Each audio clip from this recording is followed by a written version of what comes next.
नमस्कार सभी साईं भक्तों को। ओम साईं राम।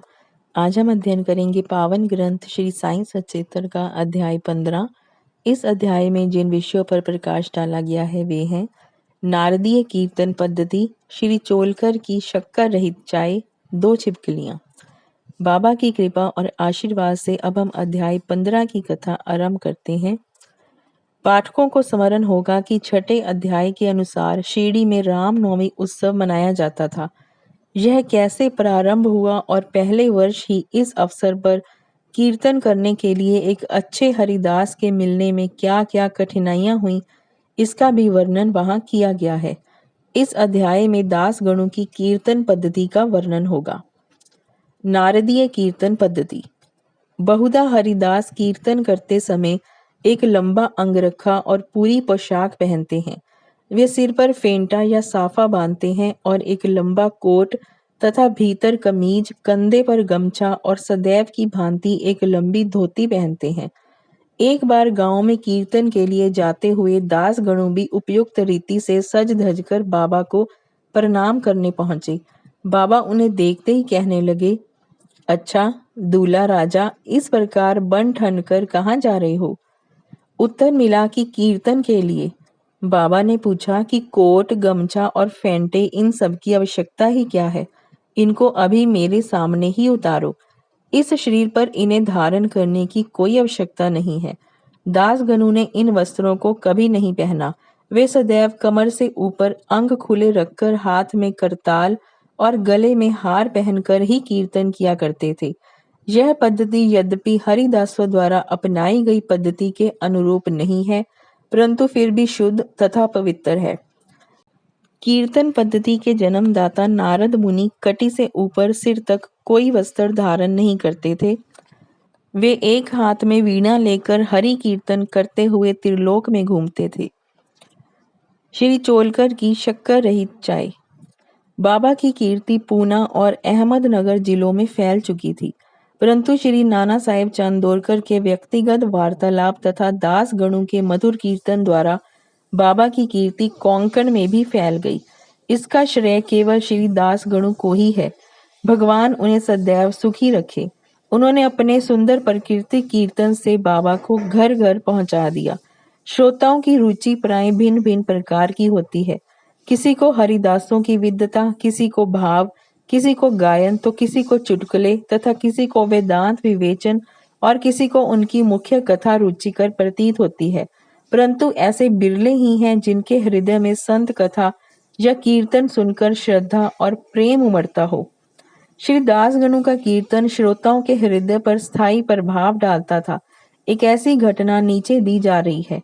एक समय ठाणे के श्री कोपिनेश्वर मंदिर में श्री दासगणु कीर्तन में श्री साईं बाबा का गुणगान कर रहे थे। श्रोताओं में एक चोलकर नामक व्यक्ति, जो ठाणे के दीवानी न्यायालय में एक अस्थायी कर्मचारी थे, भी वहां उपस्थित थे। दासगणु का कीर्तन सुनकर वह बहुत प्रभावित हुआ और मन ही मन बाबा को नमन कर प्रार्थना करने लगा कि हे बाबा, मैं एक निर्धन व्यक्ति हूँ और अपने कुटुंब का भरण पोषण भी भली भांति करने में असमर्थ हूँ।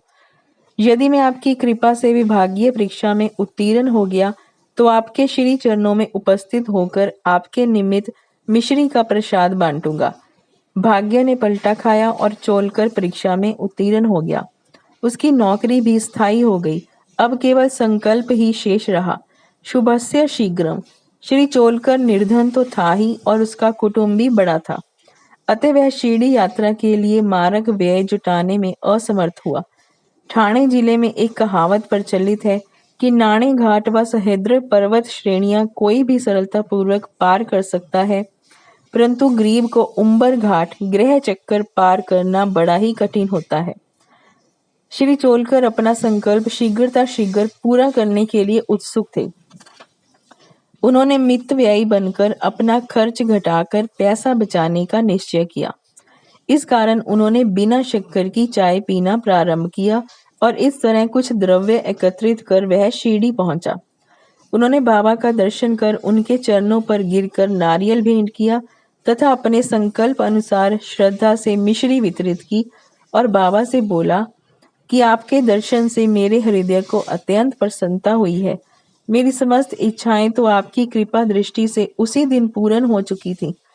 मस्जिद में श्री चोलकर का आतिथ्य करने वाले श्री बापू साहेब जोग भी वहां उपस्थित थे। जब वे दोनों वहां से जाने लगे तो बाबा जोग से इस प्रकार कहने लगे कि अपने अतिथि को चाय के प्याले में अच्छी तरह शक्कर मिलाकर देना। इन अर्थपूर्ण शब्दों को सुनकर श्री चोलकर का हृदय भर आया और उन्हें बड़ा आश्चर्य हुआ। उनके नेत्रों से अश्रु धाराएं प्रवाहित होने लगी और वे प्रेम से विहिल होकर श्री साईं चरणों पर गिर पड़े। श्री जोग को अपने अतिथि को चाय के प्याले में अच्छी तरह शक्कर मिलाकर देना, यह विचित्र आज्ञा सुनकर बड़ा कौतूहल हो रहा था कि यथार्थ में इसका अर्थ क्या है। बाबा ने उन्हें संकेत किया था कि वे शक्कर छोड़ने के गुप्त निश्चय से भली भांति परिचित हैं। बाबा का यह कथन था कि यदि तुम श्रद्धा पूर्वक मेरे सामने हाथ फैलाओगे तो मैं सदैव तुम्हारे साथ रहूंगा। यद्यपि मैं शरीर से यहाँ हूँ, परंतु मुझे 7 समुद्रों के पार भी घटित होने वाली घटनाओं का ज्ञान है। मैं तुम्हारे हृदय में विराजित तुम्हारे अंतरस्थ ही हूँ। जिसका तुम्हारे तथा समस्त प्राणियों के हृदय में वास है, उसकी ही पूजा करो। धन्य और सौभाग्यशाली वही हैं जो मेरे सर्वव्यापी स्वरूप से परिचित हैं। बाबा ने श्री चोलकर को कितनी सुंदर तथा महत्वपूर्ण शिक्षा प्रदान की। 2 छिपकलियों का मिलन। अब हम 2 छोटी छिपकलियों की कथा के साथ ही यह अध्याय समाप्त करेंगे। एक बार बाबा मस्जिद में बैठे थे कि उसी समय एक छिपकली चिक चिक करने लगी। कौतूहलवश एक भगत ने बाबा से पूछा कि छिपकली के चिकचिकाने का क्या कोई विशेष अर्थ है? यह शुभ है या अशुभ? बाबा ने कहा कि इस छिपकली की बहन आज औरंगाबाद से यहाँ आने वाली है, इसलिए यह प्रसन्नता से फूली नहीं समा रही है। वह भगत बाबा के शब्दों का अर्थ न समझ सका, इसलिए वह चुपचाप वहीं बैठा रहा। उसी समय औरंगाबाद से एक आदमी घोड़े पर बाबा के दर्शनार्थ आया। वह तो आगे जाना चाहता था, परंतु घोड़ा अधिक भूखा होने के कारण बढ़ता ही ना था। तब उसने चना लाने एक थैली निकाली और धूल झटकारने के लिए उसे भूमि पर फटकारा, तो उसमें से एक छिपकली निकली और सबके देखते देखते ही वह दीवार पर चढ़ गई। बाबा ने प्रश्न करने वाले भगत से ध्यानपूर्वक देखने को कहा। छिपकली तुरंत ही गर्व से अपनी बहन के पास पहुंच गई थी। दोनों बहनें बहुत देर तक एक दूसरे से मिली और परस्पर चुंबन व आलिंगन कर चारों ओर घूम घूम कर प्रेम पूर्वक नाचने लगी। कहाँ शिरडी और कहाँ औरंगाबाद। किस प्रकार एक आदमी घोड़े पर सवार होकर थैली में छिपकली को लिए हुए वहां पहुंचता है और बाबा को उन 2 बहनों की भेंट का पता कैसे चल जाता है, यह सब घटना बहुत ही आश्चर्यजनक है और बाबा की सर्वव्यापकता की शोधक है। शिक्षा। जो कोई इस अध्याय का ध्यान पूर्वक पठन और मनन करेगा, साईं कृपा से उसके समस्त कष्ट दूर हो जाएंगे और वह पूर्ण सुखी बनकर शांति को प्राप्त होगा। यहाँ हमारा अध्याय 15 समाप्त होता है। श्री सद्गुरु साईनाथ अर्पण वस्तु। शुभम भवत। श्री सच्चिदानंद सद्गुरु साईनाथ महाराज की जय।